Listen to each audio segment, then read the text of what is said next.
வலியற்ற varicose vein சிகிச்சை எளிய 30 நிமிட செயல்முறை 7279487335. பாதுகாப்பு சோதனையின் போது மாநிலங்களவையில் காங்கிரஸ் எம்பி அபிஷேக் மனு சிங்வியின் இருக்கைக்கு அடியில் 500 ரூபாய் நோட்டுகள் கண்டெடுக்கப்பட்ட விவகாரம் தேசிய அரசியலில் புதிய சர்ச்சையாக வெடித்துள்ளது.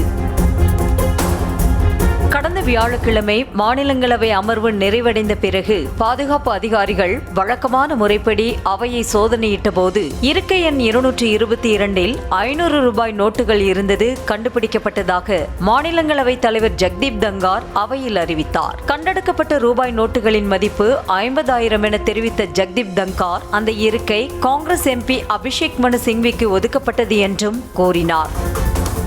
இதை கேட்ட காங்கிரஸ் எம்பிக்கள் அவையில் கூச்சலிட்டனர். கண்டெடுக்கப்பட்ட ரூபாய் நோட்டுகள் யாருடையது என தெரியாத நிலையில் காங்கிரஸ் எம்பியின் பெயரை ஜக்தீப் தங்கார் குறிப்பிட்டு கூறியது அந்த கட்சியினரை கடும் கோபத்திற்கு ஆளாக்கியது.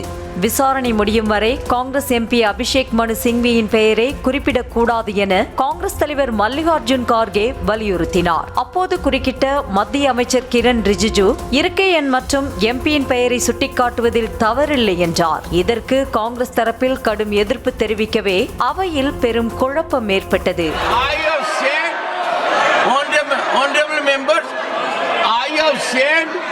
It was recovered from a seat allotted to someone. தன் மீதான குற்றச்சாட்டை முற்றிலும் மறுத்த காங்கிரஸ் எம்பி அபிஷேக் மனு சிங்வி நாடாளுமன்றத்திற்கு வரும்போது ஒரே ஒரு 500 ரூபாய் நோட்டை மட்டுமே தான் கொண்டு வருவது வழக்கம் என்றார். தனது இருக்கையில் வேறு யாரோ பணத்தை வைத்துவிட்டு தன் மீது பழி போட முயற்சிப்பதாகவும் அவர் கூறினார். இதையடுத்து பணம் கண்டெடுக்கப்பட்ட விவகாரத்தில் உரிய விசாரணை நடத்தப்படும் என்றார் மாநிலங்களவை தலைவர் ஜக்தீப் தங்கர்.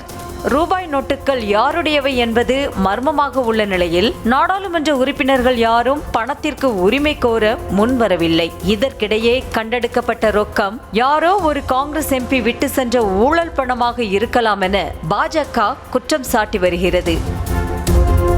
நாடாளுமன்ற குளிர்கால கூட்டத்தொடர் தொடங்கியதில் இருந்தே அதானி விவகாரம், மணிப்பூர் கலவரம் உள்ளிட்ட பிரச்சனைகளை எழுப்பி காங்கிரஸ் உள்ளிட்ட எதிர்க்கட்சிகள் தொடர் அமளியில் ஈடுபட்டு வருவதால் நாடாளுமன்றத்தின் இரு அவைகளும் முடங்கியே கிடக்கிறது.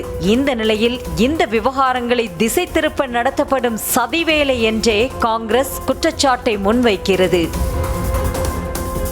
நாடாளுமன்றத்திற்குள் பணம் அல்லது தனிப்பட்ட உடைமைகளை எடுத்து செல்ல எம்பிக்களுக்கு எந்த தடையும் இல்லை. ஆனால் அதே நேரம் அதிகப்படியான தொகையை எடுத்து செல்வதோ அவையில் ரூபாய் நோட்டுகளை காட்சிப்படுத்தவோ கூடாது. இது நாடாளுமன்றத்தின் மாண்பை குறைப்பதாக கருதப்படுகிறது.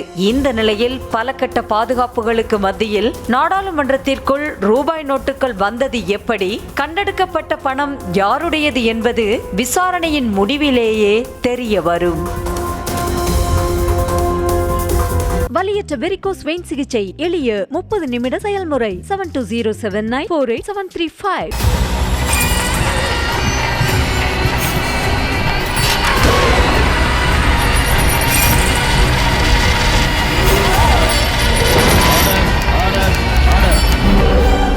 குற்றங்களின் மறுபரிமாணம் நிகழ்தகவு நமது நியூஸ் தமிழ் தொலைக்காட்சியில் விரைவில்.